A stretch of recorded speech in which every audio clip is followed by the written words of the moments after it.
Welcome to the MotorMan And RudeDog Show. This is Rudy Reyes. We're going to start live here on Facebook. And, of course, the one, the only Scott Morganroth, who is so busy doing all these different things. Scott is such a busy guy, but he decided to take a little bit of time out to go through the MotorMan And RudeDog Show on Twitter, at Take No Punches.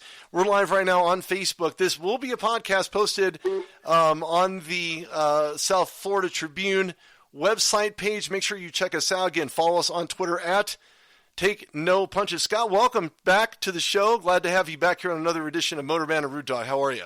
Hey, Rudy, I love being on the program with you, man. It just matter who's louder than the other. I always make time for our broadcast, man. It's just too cotton-picking cool. It really is. Cotton-picking or banana pulling or whatever you want to call guy. All right, now you're critiquing my work. Hey, I like fruit. Okay, speaking of fruit, we got a basket of fruit going on tonight. As the LA Chargers will be taking on the Oakland Raiders tonight, and of course, both of them are jockeying for position within this wild, wacky, softer than normal AFC West this season. And what I really find interesting is Josh Jacobs, who continues to just amaze people, astound others, and it really kind of makes you wonder and begs the question, who is this guy? Where is he from? Where is he at right now? How did he get to this point? He attended Alabama. He was sleeping in his car. What do you know about Josh Jacobs? Tell me a little bit about your knowledge of who he is and where he's from and how he'll be a solid key for this Oakland Raiders offense tonight. The only thing I want to tell you about Josh Jacobs, Rudy, is in my family fantasy football team, he got dropped by my brother-in-law, and I needed a running back real bad. I snapped this guy up, and I'll tell you, he's one of my best pickups in midseason you can imagine. I love this guy. He's good. He's a good player. Comes from Alabama. He's one of those Alabama running backs that's working out. He doesn't fall in the Trent Richardson category. This kid is a really good running back. He really is. Well, he's averaging a lot. He has 740 rushing yards, 152 attempts, and 6 touchdowns. He's been a key for Derek Carr, who has, prior to this season, hasn't really had a breakout year. I think it's headed this direction. I think you're going to see a lot of play action with David Carr under center. I think more importantly, when you look at the other side of the ball with the veteran, and I say the veteran, Phillip Rivers, under center there, they decided to go away and deal off Ken Whisenhunt. Was that a wise move? Was that something, kind of sparked the offense to get them to be where they're at right now and in contention in this thick AFC West battle? Sometimes, Rudy, these moves can backfire and they can work to your advantage. Melvin Gordon's going to be an intricate part of this offense. I know he will. Is anybody going to sit there and say that Ken Whisenhunt's a scapegoat? Let me go back to a point when Rod Marinelli hired, I think it was Mike Martz. They fired him on Black Monday. The Lions went 0-16. Sometimes, Rudy, these moves backfire. Sometimes they work. If they were looking to shake things up, then they did that. Does that mean that anytime you get rid of the offensive coordinator, if it works out, you look good, or does the coach worry about losing his job? Well, I think there are a lot of coaches on the hot seat right now, and of course, with a guy like John Gruden, who's been around, won a Super Bowl already, he did it with Tampa Bay, but he had a lot of key pieces there, Do you see the Oakland Raiders maybe staying in contention here as Kansas City, as they have the last couple of years, kind of ran away with the AFC West? Well, the Oakland Raiders, to me, are doing fairly well for the most part when you're considering the fact that they had so much drama going into the year. They expected Antonio Brown to be a large part of their offense. Didn't happen. Gruden's got him playing hard. But the wild card, Rudy, in that organization isn't who's on the field. It's who's in the front office. A guy by the name of Mike Mayock. This guy knows how to judge talent and wants to create a culture there. And, Rudy, don't lose sight of the fact that this is the last time I believe they're going to be playing in Oakland until they become the Las Vegas Raiders. So you have a battle of two franchises that have relocated, figuring, I don't know if there's the Chargers last time, but the Raiders last time under the current situation. So Mike Mayock is the most valuable man in that organization outside of John Gruden. Well, he is, and I think that when you look at Mayock, when you look at some of the picks, when you question the kinds of things that he may have mentioned about other players headed into the NFL through the NFL draft, he didn't speak highly of everyone. He was very critiquish when it came to players that he felt were going to do better in the NFL versus those that did not. And I think the ones that actually are doing well, the ones he maybe did not think high of. However, this is a different situation, a different perspective for him. Comes in to a Raiders organization, first time GM, from being a scout, from being somebody who's studied the NFL draft. And I guarantee you, he has a lot of insight, more so than I think people realize, in regards to what kind of players fit what system.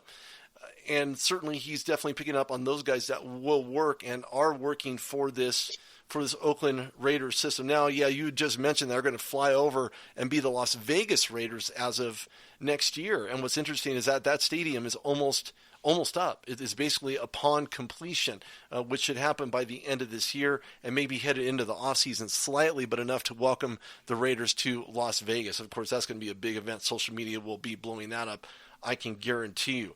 I want to talk a little bit more in depth in regards to the Chargers and where they're at right now. And I think more importantly, because of how close in contention this AFC West. Now, look, overall, as far as the AFC is concerned, there isn't any team that's really jumping out. New England just lost their first one to the Baltimore Ravens in the AFC North, who now take another game lead over the Steelers, who are at 4-4. When you look at the AFC West, is there anybody in the AFC overall that's kind of jumping out at you to get you to kind of smack you silly and wake you up and say, well, we're jumping off the page here? Is it the Bills? Is it the Raiders tonight? Who is it in the AFC outside of Baltimore and New England that you see will be in contention in the playoffs? Well, don't you think at the beginning of the year you would have thought Kansas City would have blown them away? But the problem that Kansas City's had, though, Rudy, is their defense is not right. It hasn't been right for a while. And let's take this another step, okay, Rude? Okay, when the Lions took on the Chiefs, they exposed the Chiefs, and then the Indianapolis Colts finished the job and beat the Chiefs, okay? So there's a blueprint how to beat this team. There really is. So once you go ahead and start figuring it out, and then you have a team playing the other team in the division twice, then all of a sudden you have a lot of intrinsic variables involved, Rudy, within the division. Now, let's not kid ourselves, okay? The Baltimore Ravens are starting to look awfully good because they made the bold move to turn over the keys to the automobile to Lamar Jackson, and the New England Patriots are getting a little bit older. So, one would have thought the New England Patriots would have been a team that had an easy ticket to the Super Bowl here in Miami, but don't count out those Baltimore Ravens, man. No, not at all. I want to add to that because that offensive line for Tom Brady did not do him any favors against Baltimore Ravens. They made some adjustments heading into the second quarter, but after that, it just kind of fell flat. I don't know. Maybe he was outcoached by Harbaugh. Maybe the offensive coordinator had something to do with that. And I think overall, when Lamar Jackson was drafted in 2018, the first words out of his mouth when I interviewed him in Arlington was, at least I didn't get drafted in the second round. At least I didn't get drafted in the second round. That was his moniker. That was something he stapled against. Nobody is going to tell him that now he's a wide receiver. Everybody, all these analysts, whoever they are, you know who you are if you're listening to this. You know that Lamar Jackson, yes, he won a Heisman. Did he win it on his feet? Did he win it via rushing? Yes, he did. But he also did a lot of trickery. So what happened was they took a page out of that Louisville playbook that he was at when he played at Louisville. I said Louisville, not Louisville. Let's make that distinction. So right. At Louisville, they decided to take his playmaking capabilities and adapt it. And I've said this before on the show, and I keep repeating this, but again, nobody listens. So you have a guy in Deshaun Watson for the Houston Texans. Played at Clemson, did fantastically at Clemson under Dabo Swinney. But then again, what quarterback doesn't do good at Clemson under Dabo Swinney? But I think more importantly, Lamar Jackson is a guy, just like Deshaun Watson, who had to put enough film out there to recognize and have coaches, offensive coordinators, quarterback coaches say, you know what?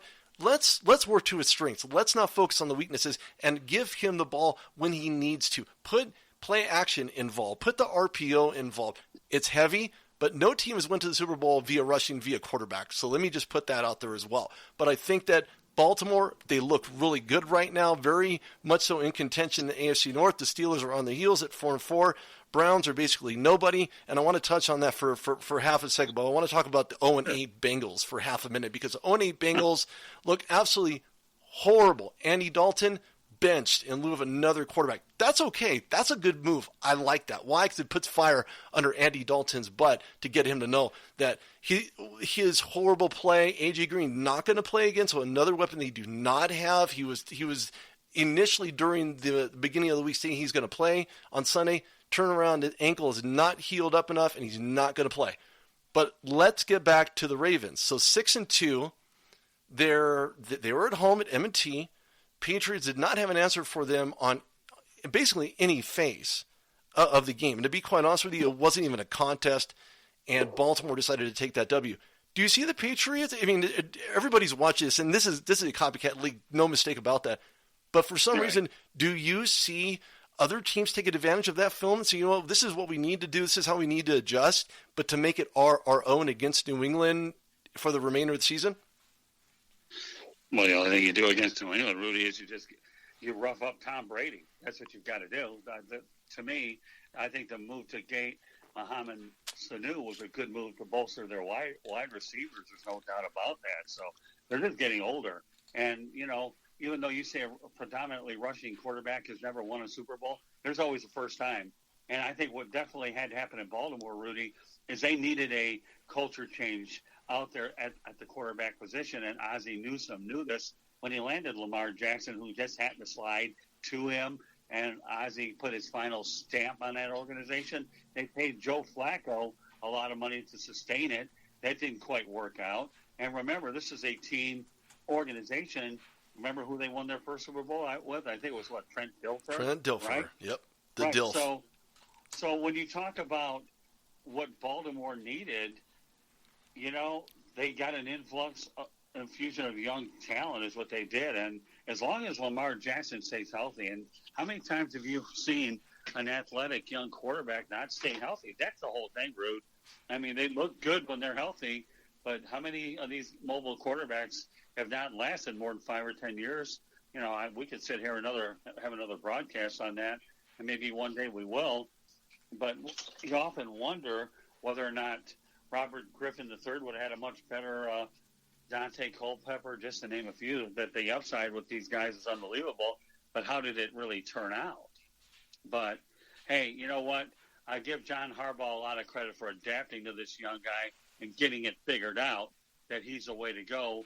And then they moved on from Flacco, and now Flacco's hurt with Denver. Yeah. So does any of that make a lot of sense? It doesn't hurt that you have Mark Ingram in the backfield either. No, it doesn't hurt, and the fact that he's been back has been relatively decent. But the Raiders come in shorthanded, so they're going to have to be they're going to have to be able to handle on that offensive line that massive pass rush, especially if you throw out some exotic blitzes and blitz packages. They're going to have to find a way to prevent those holes and keep those holes open for a guy like Josh Jacobs, who aforementioned has been doing absolutely fantastic. Now, Oakland Raiders coming off of a 2-win victory situation. But if there's a key maker tonight for the Chargers defensive line, that has to be Joey Bosa. Why?